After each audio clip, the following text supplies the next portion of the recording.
Hello and welcome again to another edition of Faith in Finance, where we are giving you pointers and tips on how to build your finances through your faith. I'm joined again here live each and every Sabbath afternoon with Dwayne Anderson. Dwayne, how are you doing today? I'm doing great. I'm excited about this one. This is going to be good. This has been a lesson we've been talking about for the last 7 weeks or so. This is our 7th week, and the title of this lesson is Making Major Purchases. We're not going to do too much prelude to this. We're going to jump right into it because there's a lot of information we want to get into a short period of time. Again, our lesson 7, is making major purchases. We're understanding that you would have done your lesson prior to us getting together, and so you would have gotten a lot of more details about where it is you want to be as far as your purchases and making those major purchases in a short time and even over a long period of time as well. The text for this week: for which of you intending to build a tower does not first sit down and estimate the cost to see whether he has enough to complete it? Whether or not he has enough to complete it. This goes with anything we do in life. If you just jump out and make quick decisions and never sit down and have a plan, a spending plan, a budget, if you will, then there is destruction at your door. All major purchases do require a strategy that seeks not only quality, but also economy in the same transaction.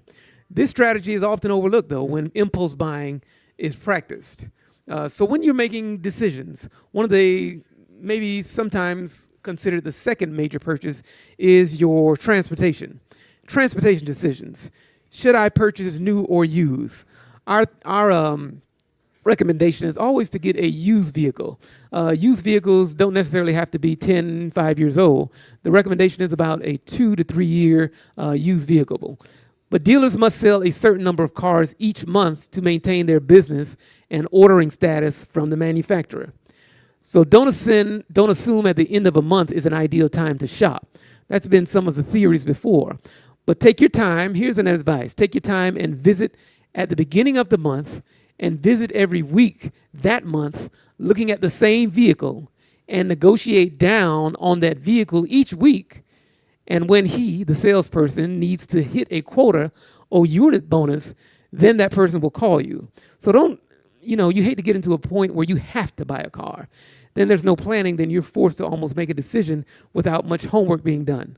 So if you have the time, if you know you need to purchase a car maybe over the next month, then over the next 4 weeks, visit that car dealership, determine which car it is you want to purchase, and sit down with that same salesperson every time you go. But don't make the purchase the first time. Continue to visit over 3 weeks. And when that individual needs to hit a bonus or unit bonus, if you will, they will call you with the deal you've been looking for. If you like to trade cars often, buying a late model used car will keep you from paying so much depreciation. If you keep your cars for about 10 to 12 years or more, you may wish to time your purchase for the best new to you used car price. Again, we say new to you. We always encourage not purchasing a brand new car because of the depreciation associated with that as well. We'll talk a little bit about that here very shortly. When is the best time to buy a new, and again, when we say new, we're talking about new to you, but a very minimally used car. The busiest months are December, March, May, and August. December because everybody's purchasing a car because of the Christmas season.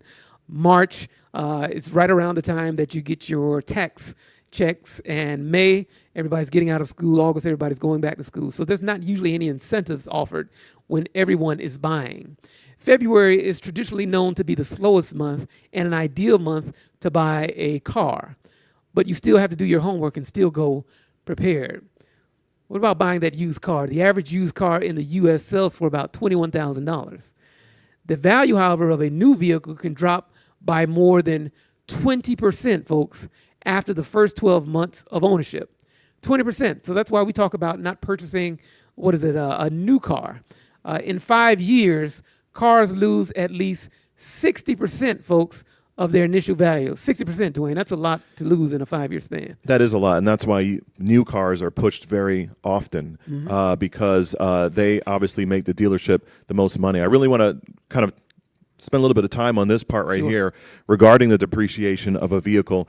We're not recommending you go out and buy an old vehicle, 10, 12, 15-year-old vehicle. As we know, those vehicles can cause a lot of repair headaches. But in that time period, between the 2 to 3, even 4-year time period is a good time to get a car. And I highly recommend, there's plenty of resources online where you can find out information about a car, about how reliable it is. There are certain cars that are more reliable than others, that are less likely to, your repair bills will be lower in some cases, and in some cases you'll go to the repair shop a lot less. So it's important to know what types of vehicles those are. And there's also a depreciation list as well, too, where you can see which types of vehicles lose their depreciation the quickest. Or depreciate the quickest. There's some vehicles out there, specifically a lot of luxury vehicles that depreciate very quickly, one of them being BMW. Their value goes down tremendously. It's never a good idea to get those types of vehicles brand new. Wait until about 4 or 5 years in to go ahead and purchase those vehicles. You'll see a huge difference. And then vehicles like that as well also have very high repair bills. So you have to be aware of what you're going into at the beginning of the process, and really do your research, find out which vehicles have the least amount of repair costs over the lifetime of owning that vehicle, and the lowest depreciation. And definitely remember, anytime purchasing a new car, even at new car dealerships, used cars are always sold as is. And the seller assumes no responsibility for any needed repairs, regardless of any oral claims that you may get from the seller. If a warranty is mentioned, you must get it in writing. And understand that car dealerships, they have many different ways to make money off of you, the consumer. It's not just off of your monthly payments. They add extra things like gap insurance. They'll add the extra stripping on the side of your car. They'll add, insurance. It's many things they'll add. So you have to know what your base price is, what your base payment is on a vehicle. That's very important. Inspection is a good idea on any vehicle that you purchase. The appearance of a used car can be very deceptive. Most of us, we look at a shiny car and we think we're good, but a rusty body may have a well-maintained engine inside. A clean and shiny exterior may conceal major drivetrain problems. I know when we purchased a car several years ago, they obviously give you the opportunity to test drive the car. We took our test drive and drove it to the mechanic shop. Went in just like it was ours, paid it was probably almost $100 to get a full look over of the car, but that was well worth $100. Came back as a clean bill of health, and that encouraged us to purchase that vehicle. Have a trained and trusted mechanic, someone you trust. Check out the car to estimate its present condition and determine the cost of those needed repairs. Yeah, I just want to add another thing here as well. Going back to the purchasing the car and being prepared. A good rule of thumb is to, if you know that you need a car within the year, to start going ahead and making those monthly payments to yourself. Add those monthly payments up, what you expect to pay for your car, and put that in a savings account. So that way, when it is time to buy a car, number one, you'll have some money to put down if needed. And then also really work on your credit as well. If your credit is not where it should be, or if you have a high debt-to-income ratio, it's really good to work on that beforehand, because if you go to one of those used car dealerships where it's, buy here, pay here type of used car dealerships, in many cases, the interest rate on those are extremely high, and you'll be upside down on that car very, very, very quickly. So buying a car is not something you do tomorrow. It's something that you really have to prepare for a good amount of time, so that way you can go in with the negotiation power as opposed to having to take what they give you. Definitely. So buying a car, the decision to buy a car should never be based on emotion or impulse. So again, like Dwayne said, and those of you that attended the budgeting class, the Budget 101, you understood that we always put aside money for our car. We always put money aside for our car. And that money will be your maintenance, and it also can be rolled over into the monies that are going to be needed to purchase a new car when that time comes. So that's very important as well. Yeah, that's why it's really important, like I mentioned earlier, to really get out in front of this thing, where you're not in a situation where you have to buy a car tomorrow. Because when you get into that dealership, they're going to be able to sense that. They're going to be able to figure those things out. So it's really, really important to really get in front of that and make sure that you're not making that decision as an impulse, because you'll always be in a situation where you are not in a position where you can negotiate too well, and they understand that you have to buy something right away.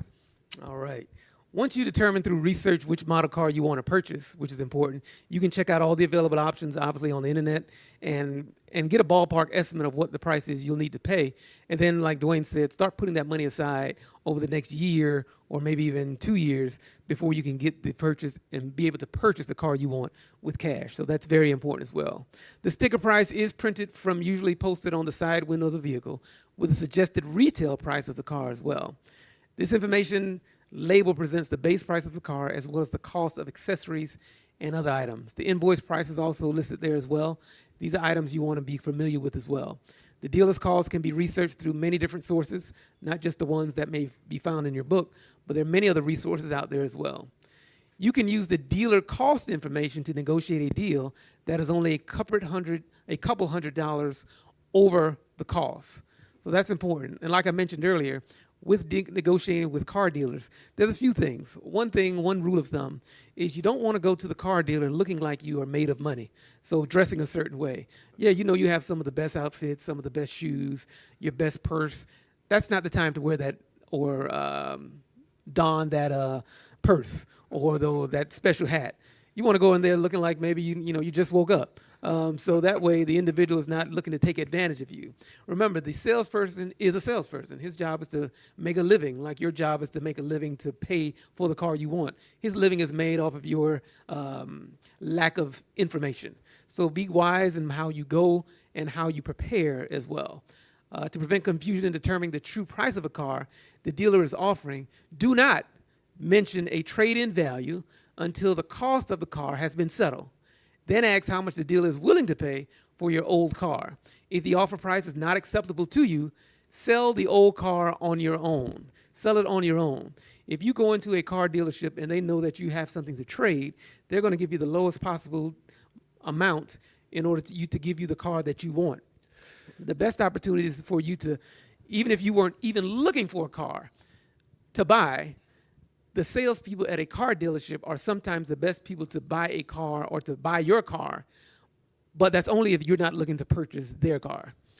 Yeah, I mean, it's really important to understand the value of your car before you go into that. So I know there's a resource out there called Kelley Blue Book. It's a popular one where it gives you the scenarios where if you were to sell that car privately or versus do a trade-in, 99 times out of 100, it's going to be better for you to sell that car privately. You're going to get more than you would doing a trade-in. And another thing I want to add to as well, in some cases when people are doing a trade-in, let's say they still owe money on that car, and you wanted to do a trade-in, they'll roll in the amount of money you had on your previous car into the new car. So you're actually, before you even drive the car off the lot, you're behind. And as we know, cars depreciate as soon as you drive it off the lot. So you'll be in a situation where you're further underwater than you would be if you were purchasing that car if you'd sold your car on a private party. Yeah, that's sage advice to anyone that's in the car market as well. Obviously, to avoid debt, especially long-term debt, take the purchase money from your transportation savings account, like we mentioned earlier. And if you don't have enough in that part of your budget, then you may need to wait until you do, or downgrade your choice from the car that you did want. Or worse, you'll need to borrow the balance and pay it off in 2 years max. Now, again, we don't encourage borrowing. If you could, obviously pay that cash.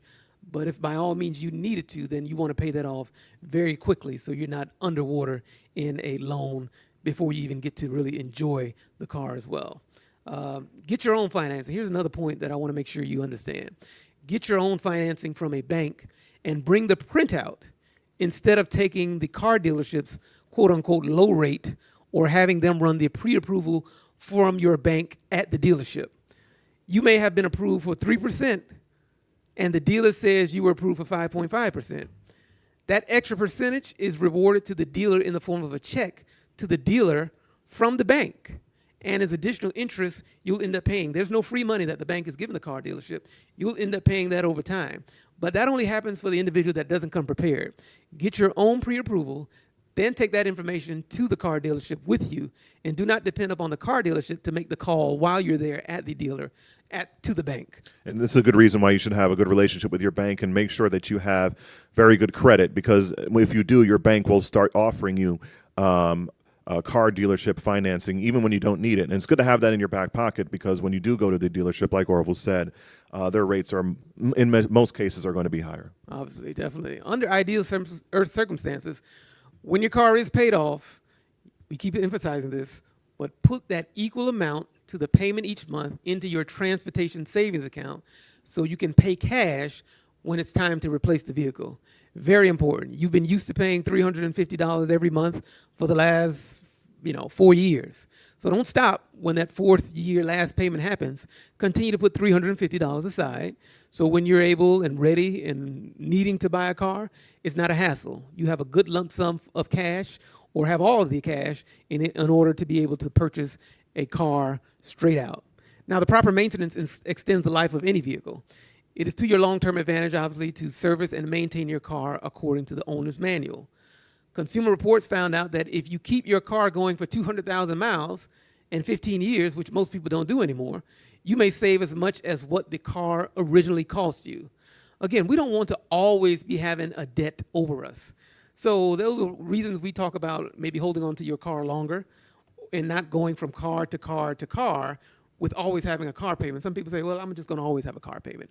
You don't necessarily always have to. That money can be going to do other things if we pay the car off and free up some money so we can do other things with. Give back to the church, pay off other debts, get ourselves a saving built up, or start financing our retirement a lot more robust. So what about a leasing car? What do we say about a leasing car? Leasing a car. Leasing is simply a contractual agreement with monthly payments for the use of an automobile over a set period of time. And that time usually is anywhere between 2 to 5 years. At the end of the lease term, the vehicle is usually returned to the leasing company. 3 reasons why leasing is not good for the average consumer. Some of those reasons are: you have no ownership of the vehicle in spite of the money you did invest. Number 2, you must meet the requirements similar to those qualifying for credit. Number 3 is you may have additional costs for extra mileage. If you go over the 12,000 miles they allot you for the year, there's payments on top of the mileage. Certain repairs are not covered. And returning the car early, there's usually penalties associated with that, or even moving to another state. God forbid you need to move. Sometimes, most times, you can't change the title or move that car with you to a different state. And every dealer is a little bit different, but those are some of the decisions you want to look into before you determine if you want to lease a car or not. Yeah, for most people out there, leasing is not the best decision. For mostly for the reasons that Orville mentioned, just the factor that if you do happen to go over your miles, or if you end up moving or anything like that, these are things that can really impact how much you're going to cost, how much the car is going to cost you, and not including the lease amount that you're paying. So it's really important to understand, unless you own a business and you're in a situation where leasing is going to be the best possible option. In many cases, that's not it. Definitely.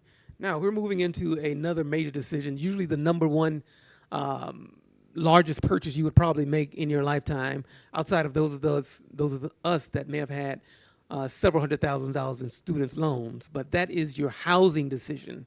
The housing decision, very important decision. Those of you that are in the market to buy a home, or maybe you've just purchased a home, or maybe you are looking to buy a home in the very near future, then this is some very important information I would like all of us to pay attention to. Mobility, the advantages to renting. Not all of us buy homes. Some of us rent homes, and there are some advantages to it. The mobility, there's no hassle of trying to sell a house when you're ready to move. Some of the other advantages, there's few responsibilities. The owner handles everything. Basically, the maintenance of the home, the property taxes, the casualty insurance is all covered by the landlord. There's lower initial costs when getting into the house or apartment you will rent. Worst case scenario, you may have to pay first month, last month, plus the security deposit that matches the first and last month. So you're in essence paying 3 months of rent before you actually get into the home. That's probably the most extraneous circumstance that you'll fall into. But renting is likely the best option for individuals that seek temporary housing. Maybe you just moved to a new community. You're new to Orlando. And instead of just jumping into a home without knowing what are the best places to live in Orlando, that's a good time to rent. Those who don't want the responsibility of home ownership. Not everybody can deal with home ownership. Not everybody can, fix the sink when it goes out. So we're always paying for somebody to fix it. We always have to get someone to cut the lawn. That's other expenses that we don't think about. And it may be the best option for those who don't have sufficient savings. we always recommend 20% of the cost of the home to put down at the time you do purchase a home. 20% down. So if you know you're going to purchase a home, let's say in 5 years, you may not know what that home is or where it is, but you know the amount of money you want to spend overall for that home. You know you want to spend, the average right now for a home is $250,000. So if you know that's your number, then you know over the next 5 years, you need to find $50,000 cash to put down on that home. So when you close on it, you'll see the benefits that we'll point out and line out here very shortly. There's also disadvantages of renting. Renters don't enjoy the financial advantages that some homeowners do. And obviously, tenants can't deduct mortgage interest and property taxes or benefit from any home equity. That could be a disadvantage.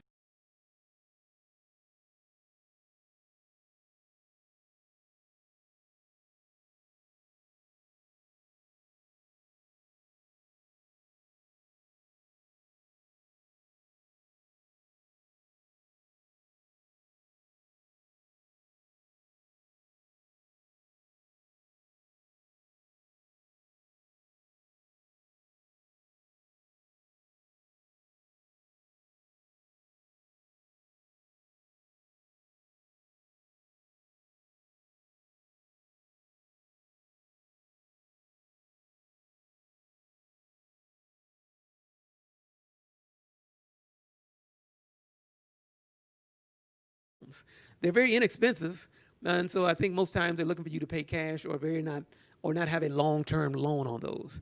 And the construction quality on them is very minimal, if you will. A lot of times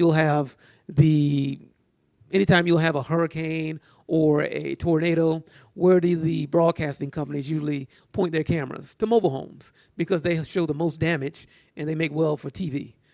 Then buying a home. What are my choices on buying a home? What are my choices on buying a home? You may not get all the features you want in your first home. Keep this in mind. Some of us, we get our first job and we say we want to go out and get the best home out there. We want to get the $400,000 home, when our bank accounts really don't say we should do that. But financial advisors suggest that you get into the housing market by purchasing what you can afford. As you move up into the housing market, your second or maybe even third home can include more of the features you want. Ideally, you get a home that you're going to stay in long term. The whole ideal is not just to purchase a home and be moving every 5 years, because you'll lose money over time. We'll show you that in about 5 minutes. You're ready to buy a home when, number one, your debts are either paid off or under control. That's why we've been so big on getting out of debt. Your debts are either paid off, folks, or are under control. If they're not there, you don't need to purchase a home yet. Continue to rent and save. Or number two, you have 20% down payment, and that's to avoid private mortgage insurance. Number three, you can afford the monthly payments, including the taxes and the insurance, usually not more than 35% of your gross income. And that's on the high end. Example, if you're making $5,000 a month, your housing cost should be no more than $1,750. That includes your mortgage, your insurance, your taxes. That total amount should be no more than $1,750 for the individual that makes $5,000. Now, some individuals may be listening to this and you're making $3,500 a year and your housing payment is $1,750 per month. You're in trouble. So if I were you, we would look at trying to downsize your housing, either selling and getting something more comfortable or continuing to find something that you can rent that's a little bit less as well. Now we get to the point of the lesson that we've been trying to encourage each and every one of you to make sure you pay close attention to. We're going to talk about paying off your mortgage or any loan. Any loan. Mortgage is the big one, so it has the most bang for your buck, if you will. But we're going to talk now about paying off your mortgage or any loan associated with an amortization schedule. First off, the word mortgage, the Latin word comes from mortis, which means dead. Old French, the word mort, like mortuary, mort means death. Old French gage means a pledge. So it is a death pledge. If you think about the lifespan of men and women years ago when mortgages kind of first started, lifespan of men and women wasn't really over maybe 60 years old. Now we've moved up because of health, but when you got a mortgage that was 30 years, by the time you pay that off, you were either dead or dying.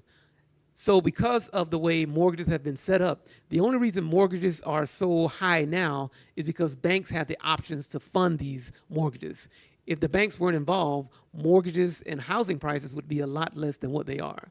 But because of the severely inflated home prices, buyers have few options if they want to get other than a traditional home mortgage, either 15 or 30 years. They can accelerate the payment by paying or prepaying the principal. We talked about avoiding PMI. That simply protects the lenders from foreclosure due to the risk of making home loans that exceed 80% of the home market value. If you're in a home and you didn't put down 20%, you're at risk for the lender in going into foreclosure. That's a proven fact. That's why they take out insurance to cover that. And you're in essence paying that on top of your monthly payments every month. 20% down is what you want to shoot after. Borrowers should note that PMI is private insurance, which can be canceled under certain circumstances, while high-risk FHA lenders are protected by mutual mortgage insurance.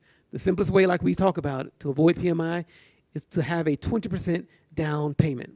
And I just want to harp in real quick here about Sure. the FHA loans. That we kind of went through it quickly there, but it's important to know if that FHA loan, it doesn't go away, even if you reach more than 20%. In many cases, at that point, you're encouraged to refinance into a regular home loan. But that PMI, once again, very important to understand that that particular fee that you pay every single month doesn't go away until your house value your loan value is less than 80% of the house value. So it's really important to understand if you're not able to put down that 20% and you do go into that loan paying the PMI, you should make every effort to get to where your home value is more than your loan value, is less than 80% of the value of the home. We're going to move right now into our amortization schedule. And amortization schedule comes with every loan that you have.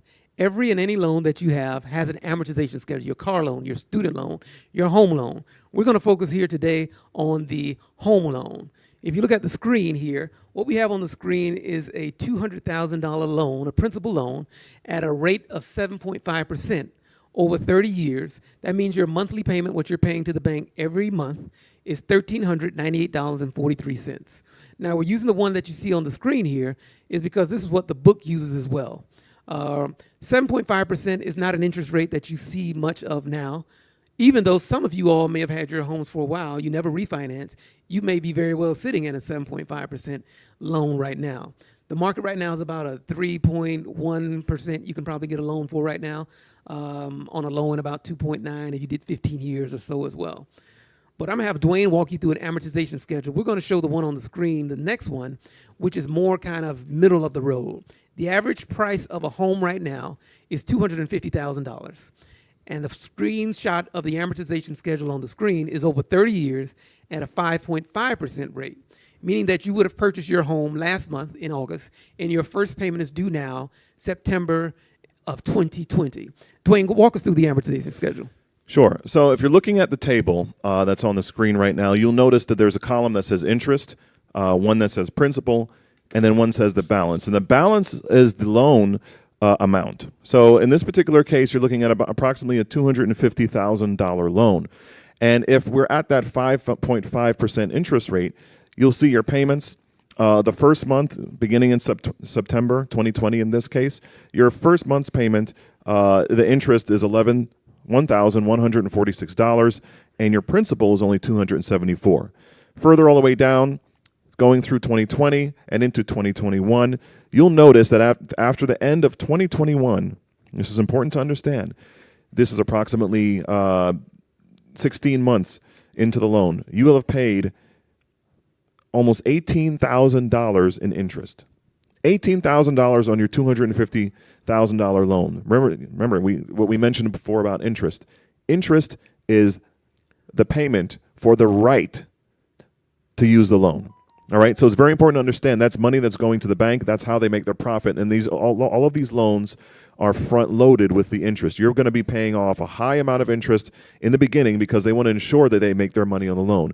And then if you noticed, going over to the principal side, you've been in the home once again. You've been in the home for a total of 16 months, and you've only paid a little bit over $4,000 to principal. So looking at the end of 2021, your balance on the loan is $245,468, even though you've been paying over $1,400 a month for the past 16 months.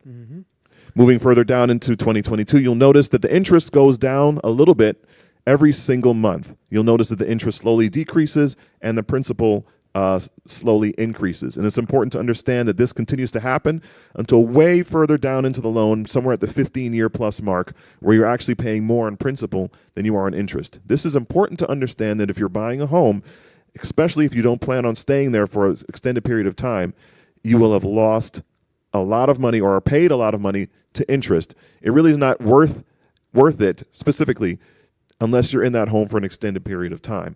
The good thing over that period of time is that you can gain equity, which will help increase the value of your home, but that's not going to change your payments on the loan. Yeah, this is a powerful, like we said, tool, and it's available for any loan that you have, whether you have a home loan, car loan, student loan. Get a copy of your amortization schedule. Why? Because our goal is to get out of debt. And how do we do that? Again, like Dwayne mentioned, your payment on this chart is $1,420 every month on a $250,000 30-year mortgage. $420 you send to the bank every month. Now we're gonna put that screen, we're gonna keep this screen on the TV as you just follow my voice again. $1,420 each month. Another thing important to understand is that when you go through the amortization schedule as to how much you're actually going to pay for this home over the course of the life of the loan. And this is where we're going to talk about the importance of paying off your loan early. Over the life of this loan, you will have paid $511,000, just a little bit over $511,000 if you pay this loan and not add any extra payments or not do anything to shorten the length of this loan. So your $250,000 house, if it has not increased in value to over $500,000 in that time of the period, you will have essentially paid or gained nothing by being in this home. And this is why we're talking about the importance of paying down these loans early. So there's an app that I use, and if you have a smartphone, you can download it. It's called Carl's Mortgage Calculator. Carl with a K, Carl's Mortgage Calculator. And you can plug in all of the numbers to the loan in this particular app and go through the process of what will happen if you add a payment or increase your payments and how much interest will be eliminated from your account. Remember, interest is attached to principal. So if you, in essence, over the course of 1 year, just make one extra payment on your loan, you will have reduced that entire interest amount for a one payment and also the principal. Because remember, interest is attached to principal. So if I use this calculator, Carl's Mortgage Calculator, and I go over to the input section where it tells me $250,000 is my property value, 5.5% interest, and a 30-year payment. And by the way, in this, we're not including your PITI, which is known, I'm sorry, your taxes and insurance. All right. If I decide to every single year, instead of waiting for that tax return, let's say I do have a tax return. Let's say I get $5,000 back, and I apply that to my mortgage. You remember that I said that your loan would be $500,000. Well, remember, making that payment, the value of your home be $500,000, the interest rate that you would have paid on that. If you're adding that one payment, I'm going to plug it in here, and let's say I start that on month 12, so a year has gone by. All right? I've made that payment at the end of the first year. By doing that one time, every single year, I will reduce my term 11 years and 11 months. Think about that. Just taking that $5,000 lump sum at the end or at the beginning of each year, applying it to my mortgage, I've reduced my term literally close to almost half. And by the way, the interest payment has gone down as well. Instead of having a home that I paid $511,000 for, I can essentially reduce the interest $146,624, bringing my total payments to $396,624. I have literally added $385 back into my pocket. Important to understand this just by making that. Well, you say, Dwayne, I can't make the $5,000 prepayment. All right, well, let's eliminate that from the equation. And once again, you can do all of this in the app. All right, and you decide, I'm going to just add an extra $250 per month. I can afford that. I've got $250 per month, and I'm going to start that in year 1. All right? I apply that to my chart. Once again here, by continuing this process, by adding $250 per month, finding a way to add $250 every single month to my mortgage payment, I will reduce my term by close to 9 years. So 8 years, 10 months, taken off. Remember, principal is attached to interest. All right? My term length now is a shade over 21 years. So I've almost eliminated 9 years off of my mortgage payment just by adding $250 a month. By the way, my total interest now is only $173,299, and my total payments is down to $423,299. I will essentially have put $87,710 back into my pocket just by adding $250 a month and being consistent. I lower the length of my term. I reduce the amount of interest that I'm paying, and I make the equity in the home more valuable. Because remember, as equity is increasing and I'm lowering the amount that I'm paying and lowering the interest that I'm paying, I'm essentially gaining equity faster. So if you get a chance to download this tool, you can use it for car loans or whatever the case may be, and make a plan and say, listen, I'm going to add this particular amount to my loan every single month. Make sure you contact your bank and let them know that it's going to principal. It's important to understand. And you pay down and consistently do it. Right. And as a result, you can eliminate years off of your loan. And if you want to even get more aggressive, you can put higher numbers in there, and you can actually find out that you can pay your loan in less than 15, in some cases down to 10 years. That's powerful too. We put that screen back up on the monitor there. You can walk through that thing month by month and look at it month by month, or like Dwayne did it year over year. But I just want to make sure everybody understands what Dwayne is saying. Basically, when you look at the screen, there's a green column that says principal. That is the amount that out of your $1,420 that you're giving to the bank each month is the only amount that's reducing the overall balance of your loan. $274 in September 2020. $275 in October 2020, $276, $277 throughout the year. As Dwayne emphasized, if when you close on your home in August, and your first payment is September 2020 of $1,420, that's your interest in the yellow column, plus your principal in the green column, is $1,420. If when you send your first payment to the bank, you have, if you go down 5 columns or 5 rows under where it says 2020, the total interest you would have paid for that year is $4,576. Your total principal you would have paid for 2020, just for September, October, November, and December, is $1,102. If when you paid in September 2020, you paid your $1,420 plus the total principal amount of $1,102 that you would have paid combined for the year of 2020. So in essence, you would have paid $1,420 plus $1,102, which is roughly about $2,500. You would have in essence saved, just in those 4 months, $4,576 of interest. You would have in essence gone from month September 2020 to January 2021. Meaning if you never made another payment, you would never get an amount due in the mail. There would always come back nothing due at this time. Zero payment due at this time until January 2021 came. You would, however, continue to pay because you want to stay ahead. But if you did exactly what Dwayne outlined for the year, and maybe you got a tax return in a large amount and put that amount down on your principal, and it's imperative that you put on your check that you send to the bank, or if you do online banking with them, that you put it on that particular line for this amount to go to principal, it will, in essence, reduce all the interest associated with the interest column that's associated with the amount you put down in principal. That's very powerful, very powerful. And we'll go through this. I see a lot of questions kind of coming up in the queue here as well. But again, anytime you have any loan, you want to make sure you're looking at your amortization schedule. You purchased a home, you got so excited, you signed all 100 sheets of paper, and you kind of skim through the amortization schedule. But pull that sheet out, look at where you are, and you can outline your path.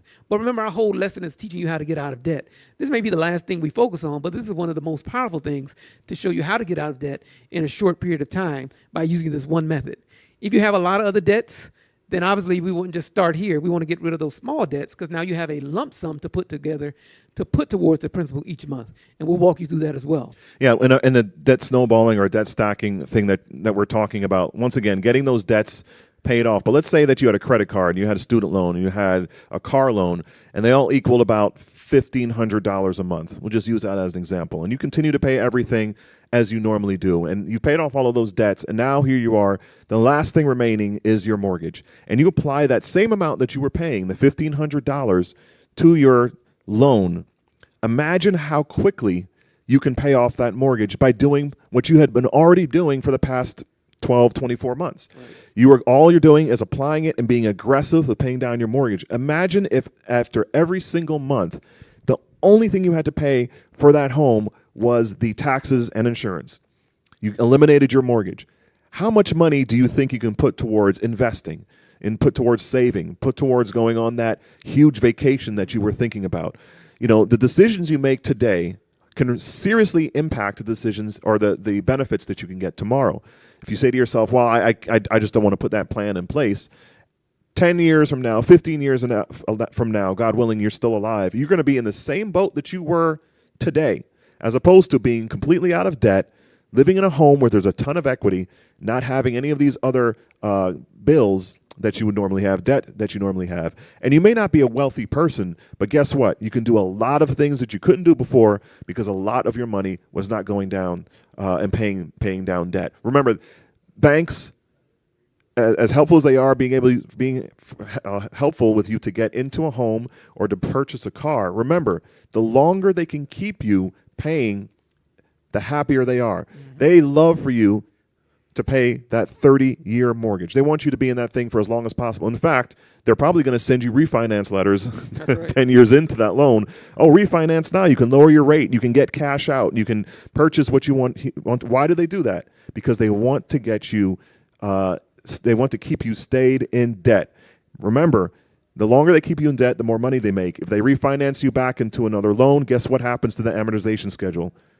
Starts all over again. So it's really important that you understand the importance of paying down this debt and being in a situation where you're totally debt-free and then you're living off of just your living expenses that you need to make. We're going to get those questions. Dwayne, what's that tool again? One of the questions was, what's the tool again that you're using? It's called the Carl's Mortgage Calculator. It's absolutely free, no cost for using it. And listen, there are times where I just plug in numbers, playing with the numbers, seeing, if I buy this, how much can I eliminate my debt? How quickly can I get that paid off if I add an extra $100 or add an extra $200 to that? And you got to be consistent with that. Going back to the house thing, if you can really muster up $250 extra per month, I mean, we're not talking about saving a year or two off the back end of your loan. We're talking about 8 years. That's a substantial amount of time and a substantial amount of interest payments. Definitely. One of our other questions was, how's the VA loans play into this? Well, I don't know specifically on what you're referring to. I know the VA loans offer a no down payment loan and things of that nature. But you want to, once again, you want to make sure that you can really afford the loan. You want to make sure that you are using these same tools with the amortization, so that way you are paying down the debt in a quicker amount of time. The VA loan is no different than the other type of loan, other than it gives veterans the benefit to get into a home with less down. Hello, and thank you for doing this talk. When is the best time to buy a house? Is it now when the interest rate is low or when the value of the home goes down, i.e. buyer's market? Usually I don't see both of these at the same time. It's a really good question. I'll tell you the question I'll answer that the same way I answer when people are talking about getting into investing. The best time is always now, if you can afford it. To sit there and try and figure out, house prices are really high, but the interest rates are really low. I'm not gonna buy now. Typically, it's very, very difficult to understand or know when houses are going to go down in cost. And typically, if it's a buyer's market or a seller's market, it really doesn't go down tremendously a lot. And if they do, in many cases, depending on the economy, interest rates go up. So if interest rates are really low, being incredibly price sensitive is not as important as understanding that if the house values go down and the interest rates go up, you're essentially paying the same thing. Right. So it's really important to make the decision when you are ready. Don't worry about what the market is doing. Don't worry about what the cost of houses are. You make it when you are absolutely ready and when you can absolutely afford it. That is the time to buy a house. And I think it's key to understand that interest rates going down, it really, if you look at it, it's really a better time to borrow money, not necessarily a better time to buy a home, just to borrow money. The cost of building the home is not necessarily going extremely through the roof. So it may be a better time to build a home than to, in essence, finance a home. So for those of you that like to build homes, like I want to build from scratch, this may be the ideal time to build a home because sometimes your prices for that are a little less. Remember, interest rates are attached to the mortgage per se. If you can pay the full amount for the home, is that better than getting the loan and paying interest, although that helps your credit score? So this is a difficult question to answer on a whole blankets level, right? Paying the full amount for the home, if you can absolutely afford to do it and not put yourself in a financial bind in anywhere else, then it may be a good option. There are other ways to help your credit other than paying down on a home, right? So that's important to understand. But in some cases, it may not be a good idea for some people to buy the home outright. If you have cash and buying the home in cash and it depletes all your resources everywhere else, then it may not be a very good idea. You want to make sure that if you're in a situation where you're cash heavy, you want to make sure that you're investing properly. You want to make sure that you're doing things. Remember, it's attached to an interest rate. So if you're able to get a loan on the home at a very, very low interest rate and hold on to your money and invest it somewhere else where the return is higher than the interest you're paying on the home, then that might be a decision you want to make. Just remember, it's important to understand, if I buy this house cash, where is it going to leave me? Because it's no good or no use to you to make yourself cash poor and live in a totally mortgage-free home. Because what's going to happen if you need cash? What are you going to do? You're going to take out a home equity loan, or you're going to refinance your home and take cash out. And all those things cost money to do. So it's important to understand that you've got to be in a really good situation and really understand your financial situation to make a decision like that. Is it better to refinance or pay extra on your payments? Well, this is where that tool comes in, right? You can plug into that tool and find out, listen, if you have a home loan at a very, very, very high interest rate and you're early on into that loan, it could be a good idea to refinance into a lower loan, making sure that you understand where you are in that process. Now, if you're way deep into this home, let's say you're 25 years into this home loan and you want to refinance and take cash out or try and catch a lower interest rate. Remember, you've already paid most of your interest. So you're not in a situation now where refinancing is going to help you all that much. It just may be a good idea to go ahead and continue to pay down on that and pay down the home. And so that way you are totally free of having to pay a mortgage. To really remember, the bank, the reason why they send out mailers on refinancing at a certain time period is that it helps them. Obviously, it's going to help you to a certain degree if you are understanding of your situation. But they know after about 5 or 6 or 7 years into that loan, the house is built up equity. They've captured a large part of interest. And what do they want to do? They want to go right back and start you from day one all over again so they can go ahead and collect a lion's share of that interest. What is the fastest way to pay off your vehicle if you have 0% interest? Well, that's great. If you got a 0% interest on your car, I don't think there's any benefit of paying it off early unless you just want to have, no car payments. I mean, a 0% interest, I haven't really heard of a 0% interest. You might want to do a little bit more digging on how long that 0% interest is for. Right. If it's something that over a period of time kicks in to a higher interest rate, you really want to understand the importance of that loan. If it's a situation where the loan or percentage interest kicks in at some point, then you want to go ahead and pay as much as you can before it does, so that the interest is always attached to principal. Can you move from an FHA to a conventional loan after closing? You would have to go through the refinance process. And if you have a good mortgage broker, go ahead and talk to them about this process. There are some cases, there are types of conventional loans out there that almost operate as an FHA loan. Remember, the FHA loan was designed for people that couldn't get into some of these conventional loans to go ahead and make a very, very low down payment. Also, FHA was also designed to help people with low credit scores. So it's very important to understand if you want to switch or refinance or get into another loan, improving your credit score is crucial, and then really understanding where you are in the process of that loan. Is it best to wait until you can put 20% down?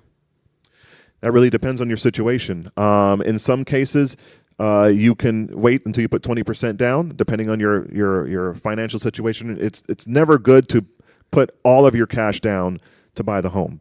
Once again, that's going to depend on your situation. Rates are incredibly low now, and that helps. But remember, if you're not paying that 20%, you're going to have that PMI, and it doesn't go away until the house reaches more than a certain percentage where you have less than 80% loan to value, and in some cases that can take years.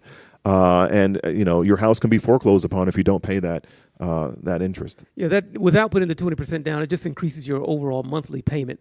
So either way, if you take another 2 years to get to the 20%, or if you go now because you only have 5%, you're in essence still paying more than you would had you put the 20% down, because that monthly payment includes the PMI.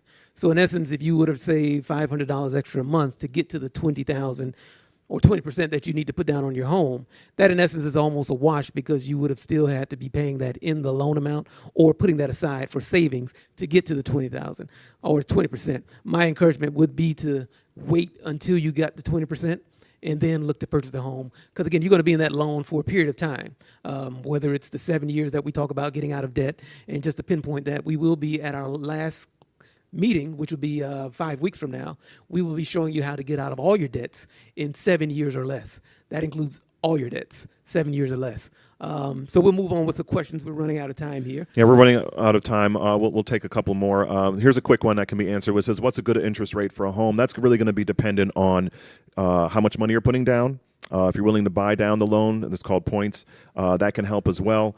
The interest rate is not the same for everyone. A lot of time they'll use teaser rates to get you in the door, and then when they run your credit and they look at your debt to income ratio, it's a much higher rate than they brought you in the door with. So you really need to understand how that works to get the best interest for the best interest rate for your home. Improve your credit. Yep. Improve your debt to income. I promise you that is going to be the biggest helper that you can do, and even might take you some time to get it better. It's worth it, because the amount of money you'll pay in interest over the period of years is substantial. Speaking about credit, we're going to have our credit expert with us on September the 19th. That's September the 19th. We're going to do a special evening program. So we'll forego our 3:30 time, and we're going to come to you in the evening after sunset, if you will, with a credit expert that's going to walk you through how to better your credit. Should you be paying on, collections? If you have a medical bill, should I be paying on that? And then we're also going to have our estate planning individual expert the following week after that, another evening only program as well. So we're going to look out for that also. We're going to be taking your questions, and that expert will be answering a lot of those questions during that time. If you're 2 years into your loan, is it a good idea to refinance? Yeah, we kind of talked about this a while ago. It's really going to depend on several factors. I mean, if you're 2 years into your loan, remember you're starting over the process again, and unless there's a substantial amount of savings. So, for example, let's say that you, by refinancing into that loan after 2 years, it's starting over. Obviously, the process, add up all the interest in those 2 years and find out if I do that and refinance into another loan with a lower interest rate, do I get that money back? If not, then it's probably not a good idea. You really need to understand the importance of having the amortization schedule and knowing how much you're going to pay over interest in time. I promise you can have it. The banks are very smart. They're smarter than a lot of us, and it's important to get the upper hand by understanding the amortization schedule, how much interest you're going to pay over the life of the loan, and really understanding what's the best time to do it. There's some cases that's great for refinance. If you're getting cash back and you're lowering high, you have other loans that have very, very high interest rates, it could be a good idea to consolidate them. But it's really important that you understand, what am I paying in interest over the life of this loan, and can I handle the higher payment if it's a higher payment? Can I put extra money down on it over a period of time so I can pay off the loan sooner? These are all important things to understand. One of the questions was, if I have cash, why should I worry about a credit score? If you have cash, I guess the credit score doesn't really pertain to you. There may be instances where you may need a credit score, but if you have cash in life and you're paying cash for everything, that's the ideal situation you'd want to be in anyway. I think all of us would like to be in a point where we can pay cash for everything. Last question is we spoke about new cars versus used. What's your perspective with new homes versus old homes? Yeah, this is a matter of opinion, and it's a lot of it's going to come down to the old home and how much it's going to take to keep it versus the new homes. I like new homes for the fact that they have the most up to date, things in terms of efficiency and all of those types of things, which over a period of time can reduce your rate. Reduce your payments. Older homes, if it's an older home, it's more likely for things to break, more likely for things to need to be replaced, and that's what we call the hidden cost of home ownership, where you're already paying a mortgage on it, and then you have to factor in a lot of payments that you're going to have to make to fix certain things, whether it's your HVAC, whether it's your appliances, whether it's the fact that there's termites in the building somewhere. So, new homes specifically can be a really good idea because of the fact that a lot of those things are taken care of. You're kind of starting fresh. Kind of the flip with cars. With cars, they're sold differently. There's a lot of money for the dealerships in selling new cars, and they depreciate. It's important to understand that houses, for the most part, appreciate over time. Cars depreciate. So if you're going into something that's appreciating, you want to make sure that you're getting something newer and something that you can definitely, over a period of time, the cost is going to be lower. I know we started a little bit late today, so we're going to wind things down here either way. Still get your questions in. Still get your questions in coming to us. I see them coming in. I'm so tempted to ask this last question. But keep the questions coming in, especially on the text format as well. We'll answer those offline. I know it's a great thing to get questions answered on a kind of group setting. So maybe the same thing you're thinking about, another person is thinking about that they can benefit from as well. But send those questions in via text. We'll be more than happy to answer those throughout the week. And even if you're watching this video a year from now, we're going to keep that text message going. So continue to ask your questions. We're going to get them answered. And again, encourage you to join us on September 19th when we talk about credit. All things credit will be on that Sabbath evening after sunset, roughly around 7:15. We're going to go for about 90 minutes that evening. The following Sabbath after that, we'll have our wills, trust, and estates planning individual, expert in that field, that will be joining us to answer all your questions and to help you actually establish a will, a trust, or an estate, with a lot of questions and a lot of information that you want to take away from that time as well. We encourage you again to join us each and every Sabbath afternoon at 3:30, where we're coming to you live to answer each and every one of your questions.